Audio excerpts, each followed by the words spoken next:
ज्ञान संचय केंद्र में मैं रितेश ओझा आप सभी दोस्तों का स्वागत करता हूं। दोस्तों, आइए आज हम एक ऐसे धर्म के बारे में जानते हैं जिसका उत्पत्ति हमारे भारत के पवित्र भूमि बिहार राज्य से होकर के पूरे विश्व में आज यह शांति और सद्भावना का संदेश दे रहा है। बच्चों, आज हम बौद्ध धर्म के बारे में जानेंगे, लेकिन बौद्ध धर्म क्योंकि बौद्ध धर्म से जुड़े प्रत्येक प्रतियोगी परीक्षाओं में एक न एक क्वेश्चन जरूर देता है और साथ ही साथ जो बच्चे यूपीएससी और पीएससी का प्रिपरेशन कर रहे हैं उनके लिए भी ये वीडियो अति महत्वपूर्ण होने वाला है। बच्चों, बौद्ध धर्म के बारे में जानने से पहले हमें उस समय के सामाजिक स्थिति को जानना जरूरी है कि हमको जानना होगा ये कि क्यों इस बौद्ध धर्म का उत्पत्ति हुआ और न केवल बौद्ध धर्म बल्कि उस समय 62 ऐसे संप्रदायों का जन्म हुआ था। तो बच्चों, जब भी कोई सामाजिक परिवर्तन होता है, सामाजिक क्रांति होता है, तो उसके पीछे भी जरूर कुछ कारण होता है। मुगलों ने हम पे राज किया, इसके पीछे भी कुछ कारण है। अंग्रेजों ने हम पे राज किया, इसके पीछे भी कुछ कारण है, हमारी गलती थी। तो ये जो अनेक संप्रदायों का जो जन्म हुआ था, इसके पीछे भी जरूर कुछ कारण रहा होगा। तो आइए उन कारणों को जानने के लिए हम चलते हैं 6ठी शताब्दी ईसा पूर्व के उस दौर में चलते हैं। ये उत्तर वैदिक काल का वो दौर था जब पूरा समाज जो था 4 वर्णों में विभाजित था और पूरे समाज में एक तरह से कहें तो अराजकता का माहौल था, क्योंकि ये जो चारों वर्ग थे, इन वर्गों में आपस में एक तरह की द्वेष की भावना थी। तो चूंकि ये 4 जो वर्ग का 4 वर्ण का जो विभाजन हुआ था, ये 4 वर्ण का विभाजन व्यवसाय के आधार पर हुआ था, क्योंकि उस समय कुछ लोग ऐसे थे जो कर्म कांड करते थे, कुछ ऐसे थे जो शासन का काम करते थे, कुछ ऐसे थे जो व्यवसाय और कृषि करते थे और कुछ लोग थे जो दासों का काम करते थे। तो इन कर्मों के आधार पर ही वर्ण का बंटवारा हुआ था। लेकिन उत्तर वैदिक काल के अंतिम दौर आते आते ये जो व्यवस्था था ये कर्म के आधार पर ना होकर के जन्म के आधार पर हो गया। तो आइए बच्चों, इन 4 वर्णों के बारे में पहले हम जान लेते। ये जो 4 वर्ण थे, ये ब्राह्मण, क्षत्रिय, वैश्य और शूद्र। बच्चों, ये जो 4 वर्ण हैं, इन चारों वर्णों के लोगों का अलग अलग कार्य था। ब्राह्मणों का कार्य था कर्म कांड करवाना, यानी पूजा पाठ करवाना, श्राद्ध करवाना। क्षत्रिय जो थे, इनका कार्य था शासन भार चलाना, शासन कार्य देख रेख करना, या कहें तो राजपाट चलाना और युद्ध लड़ना। जो वैश्य थे, इनका कार्य था कृषि और व्यापार करना। और जो शूद्र थे, उनका ये जो थे, इनको समाज में कोई अधिकार नहीं था, ये दासों की तरह अपना जीवन यापन करते थे। दोस्तों, इस समाज में जो था, ब्राह्मण जो थे वो सर्वोपरि थे, वो अपने आप को सर्वश्रेष्ठ मानते थे और कभी कभी ऐसा होता था कि वो राजा से भी अपने आप को बड़े समझने लगते थे। राजा का जो कानून था वो ब्राह्मणों के लिए अलग था और इन वैश्य और शूद्रों के लिए अलग था। एक ही गुनाह करने पर, एक ही गलती के लिए जो सजा वैश्यों को मिलती थी वो सजा ब्राह्मणों को नहीं मिलती थी। ब्राह्मणों को हर एक क्षेत्र में एक तरह से कहें तो सर्वाधिकार प्राप्त था। इसी कारण से जो क्षत्रिय थे, वो क्षत्रिय के मन में भी एक तरह का द्वेष का भावना था कि हम राजा होकर के भी हमको ब्राह्मणों से कम अधिकार है।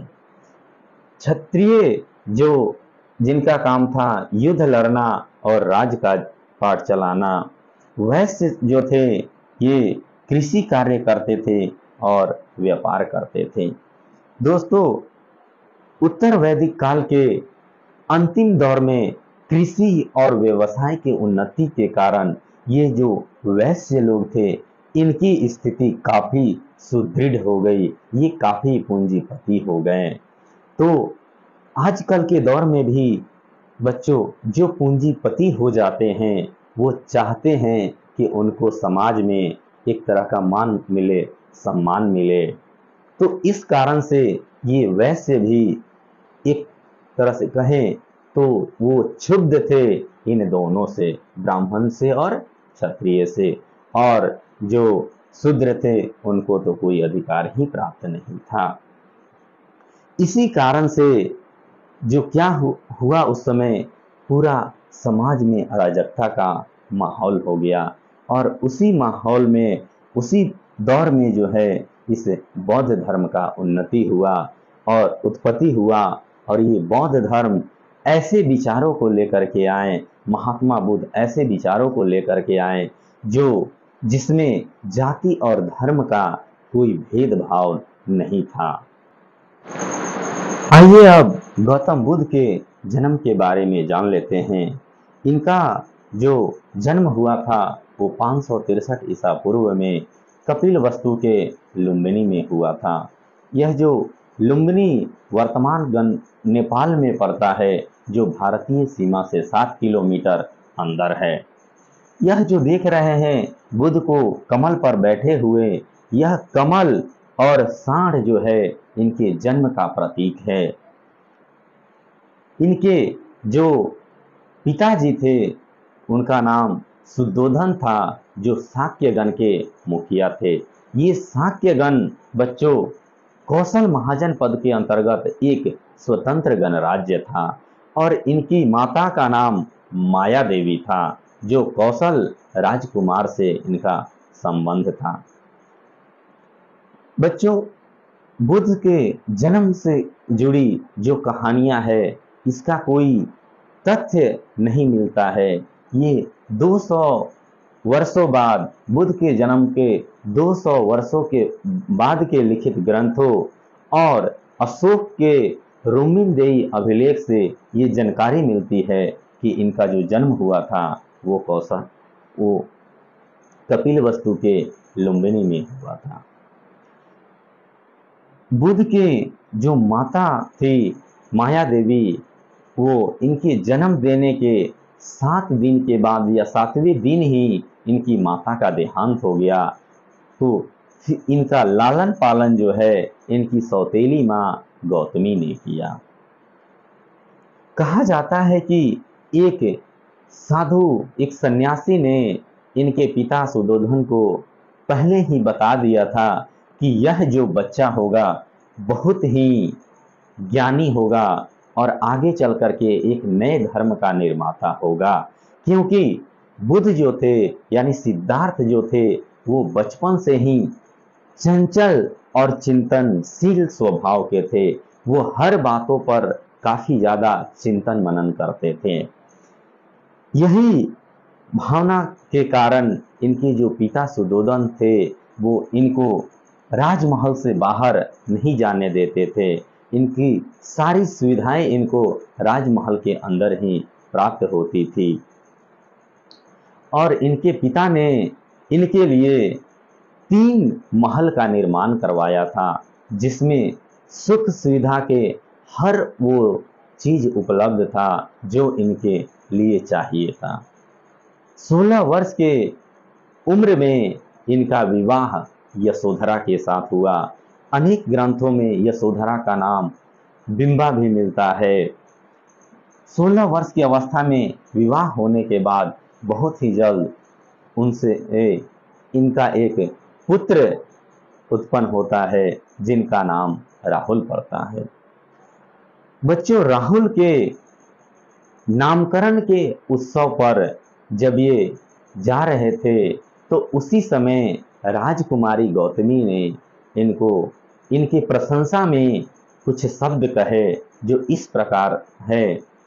उन्होंने कहा कि धन्य है वो माता, धन्य है वो पिता और धन्य है वो पुत्र, जिनको सिद्धार्थ जैसे पिता, पुत्र और पति प्राप्त हुए हैं। यही जो वाणी थी ये सिद्धार्थ के मन में बैठ गई और वह सोचे कि ये उनके लिए एक गुरु वाणी है। जब इनके बच्चे का जन्म हो गया तो फिर इनके पिता सोचे कि अब तो बच्चा उनका बड़ा हो गया है और ये भी सोचे कि अब हमारा भी उम्र हो गया है, हमें भी राजपाट देखना चाहिए, हमें बाहर चल के जो है बाहर के समाज को देखना चाहिए, अपने राज्य क्षेत्र में घूमना चाहिए। और इस कारण से इन्होंने एक बार कपिलवस्तु जाने का अपना प्लानिंग किया और जब वो कपिलवस्तु के सैर पर निकले तो उन्होंने 4 चीज़ों को देखा। सबसे पहले ये एक बूढ़े व्यक्ति को देखे, फिर वो एक बीमार व्यक्ति को देखे, उसके बाद एक शव को ले जाते हुए कुछ मनुष्यों को देखे और फिर एक सन्यासी को देखे। बच्चों, जब वो एक बूढ़े व्यक्ति को देखे तो देख रहे हैं कि वो जो बूढ़ा व्यक्ति है उनका हाथ पैर काम नहीं कर रहा है, वो सही से चल फिर नहीं पा रहे हैं। बीमार व्यक्ति को देखते हैं तो बीमार व्यक्ति एक जगह बैठे हुए हैं, उनके चारों तरफ मक्खी वगैरह जो ये हो रही है। और शव को ले जाते हुए जब व्यक्तियों को देखें तो देख रहे हैं कि उनके साथ जो उनके परिजन हैं वो रोते विलाप करते हुए जा रहे हैं। और जब वो सन्यासी को देखते हैं तो देख रहे हैं कि सन्यासी अपने धुनी में मस्त है, अपने आप में वो मस्त है, उनको दुनिया से कोई मतलब नहीं है। यही दृश्यों को देख करके सिद्धार्थ के मन में वैराग उत्पन्न होता है और 29 वर्ष की अवस्था में एक दिन वो रात्रि के समय बिना किसी को बताए घर से निकल जाते हैं, अपने घोड़े पर सवार होकर, अपने कंधक पे सवार होकर के, अपने एक सहयोगी को लेकर के, या कहें तो अपने एक जो इनके सेवक थे उस सेवक को लेकर के रात्रि के समय ये निकल जाते हैं। और इनके गृह त्यागने की इस घटना को बौद्ध धर्म में महाभिनिष्क्रमण कहा जाता है।